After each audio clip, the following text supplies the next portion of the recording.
Ассалаумағалейкум құрметті футбол сүйер қауым.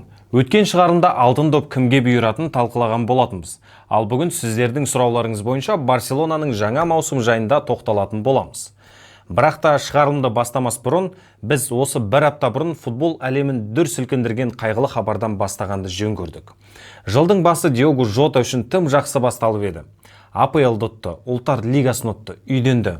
Алайда қасқағым сәтте Диего Жота өз інісі Андре Сильвамен бірге көлік апатынан қаза болды. Трассада автокөліктің дөңгелегі жарылуынан бірнеше рет аударылып, тірде өртенген болатын. Бұны атап өтпеске болмайды. Себебі бұл жағдай тек Ливерпуль жанкүйерлеріне ғана емес, барлық футбол әлемін дүр сілкіндірді.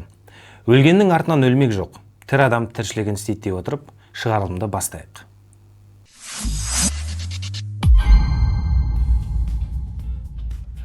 Барселона өткен маусымда Испаниядағы мүмкін болған трофейлердің бәрін ұтты.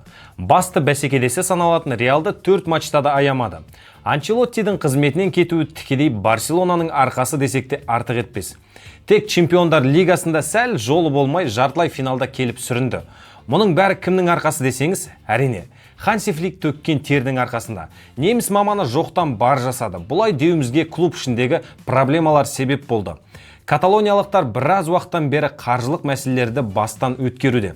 Қиын болған соншалық тіпті басшылық газонды сата бастады және фанаттар TikTokта донаттар жібере бастады. Осы кезге дейін жаңа ойыншыларды тіркей алмай және бұл мәселесі әлі де болса шешілмей жүр. Жоан Лапорта қаржылық балансты ретке келтіре алмауда.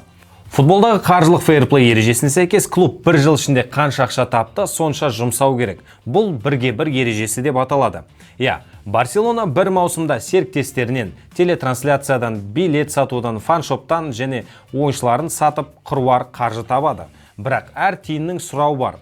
Ойыншылар мен бапкердің жалақысы, әрбір жүріп тұруы, трансферге кететін ақшалар және тағы басқалары.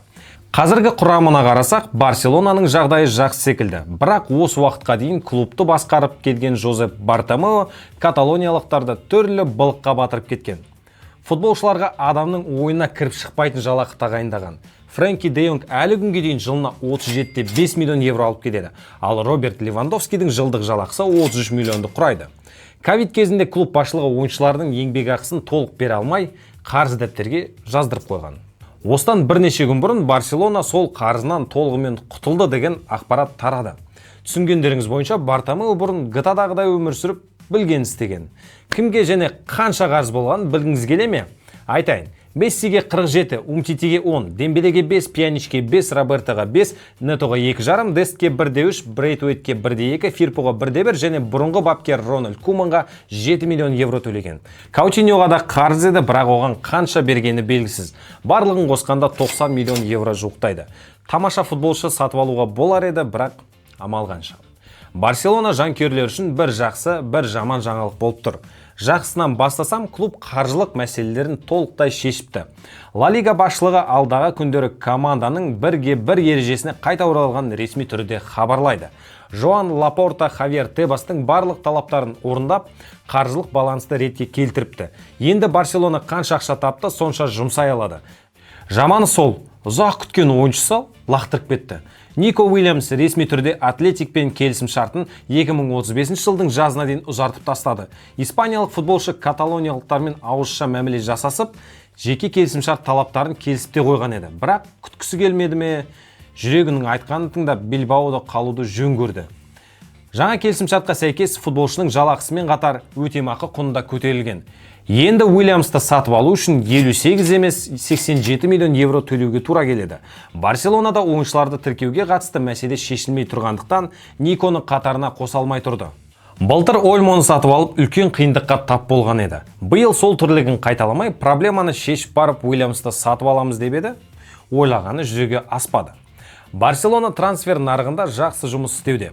Керек емес ойыншылардың бәрінен құтылуда.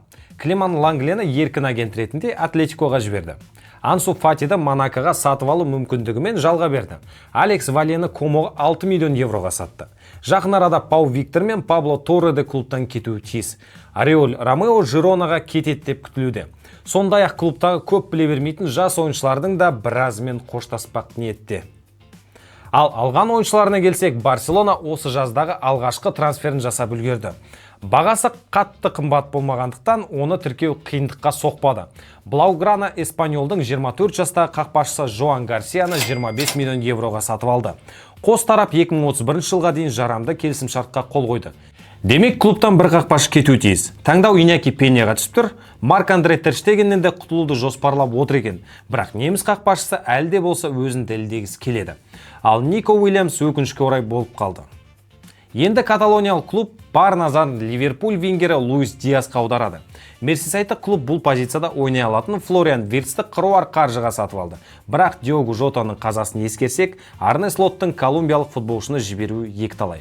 Фабрицио Романоның айтуынша, Барса алдағы күндері Ливерпульмен бұл трансфер жөнінде сөйлесіп көреді. Егер жоқ деген жауап алса, амал нешік. Маркус Решфордтың кандидатурасына қайта оралады. Блауграна таяу уақытта Копенгагеннен 19 жастағы вингер Руни Бардакжиді 2 миллион евроға сатып алады. Бірақ ол қосалқы құрамды нығайту үшін келе жатқанын ескеру қажет. Демек, Барса вингер мәселесін шешсе болды, басқа трансфер жасамайтын секілді. Келесі кезекте стадион мәселесі. Бұл проблемасы да оң шешімін тапты. Барселона 10 тамыз күні жаңартылған Камп Ноуға оралатынын хабарлады. Сол кезде клуб Жоан Гампер кубогын өткізуді жоспарлап отыр. Бірақ құрылыс әрі қарай жалғаса береді.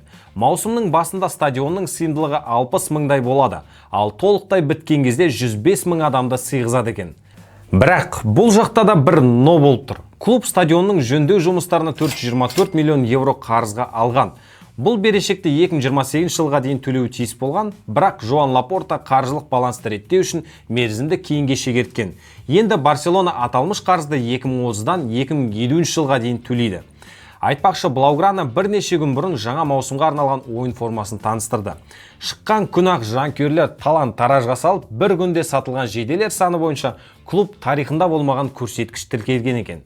Ең көп сатылған Ямальдың жейдесі шығар. Себебі Ламин жаңа маусымнан бастап 10-шы номермен өнер көрсетеді. Енді жаңа маусымда Барселона қалай ойнайды деген мәселеге тоқталайық. Қақпаш жағынан ешқандай қиындық жоқ, бірақ Фликке таңдау жасау оңай болмайды.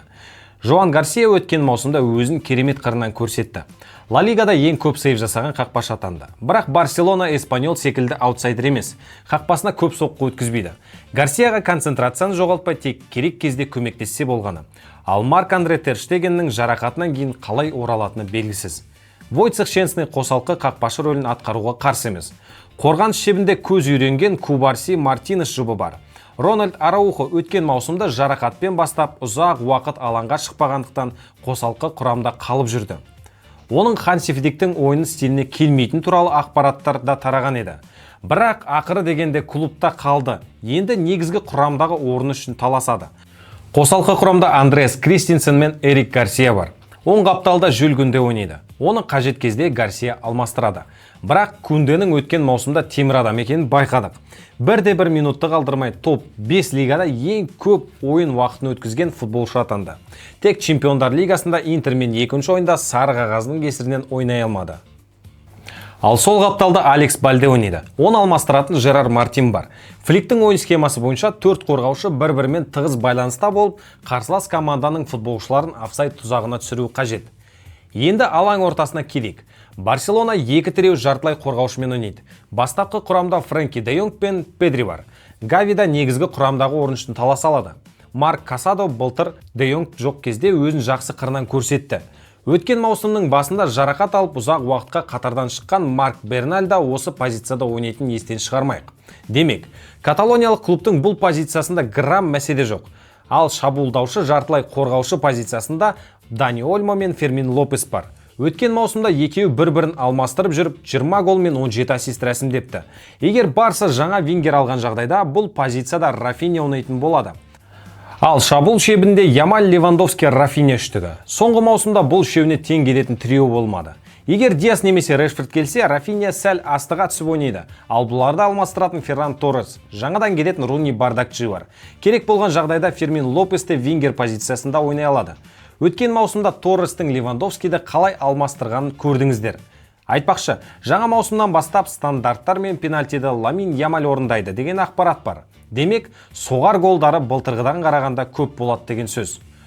Қорытындыласақ, Барселона жаңа маусымды керемет көңіл күймен бастағалы тұр. Испания чемпионы деген атағын қорғаудан бөлек, Чемпиондар лигасында топ жару деген мақсаты бар. Басқа клубтардан бір артықшылығы, қазір Барса ойыншылары клубтар арасындағы әлем чемпионатында емес, еңбек демалысында жүр. Былтыр ашық футболмен көзге түсіп, жанкүйерлерін голмен қуантқан Блауграна биыл одан да жарқын ойынмен көзге түседі деген үміттеміз. Осымен бүгінгі шығарылымыз аяқталды. Қазақ тілдік контентті қолдау мақсатында арнамызға тіркеліп, лайк басып, комментарий қалдырып кетсеңіздер, нұр үстіне нұр болар еді. Сіздермен болған La Vida арнасының жүргізушісі Алишер. Келесі кездескенше.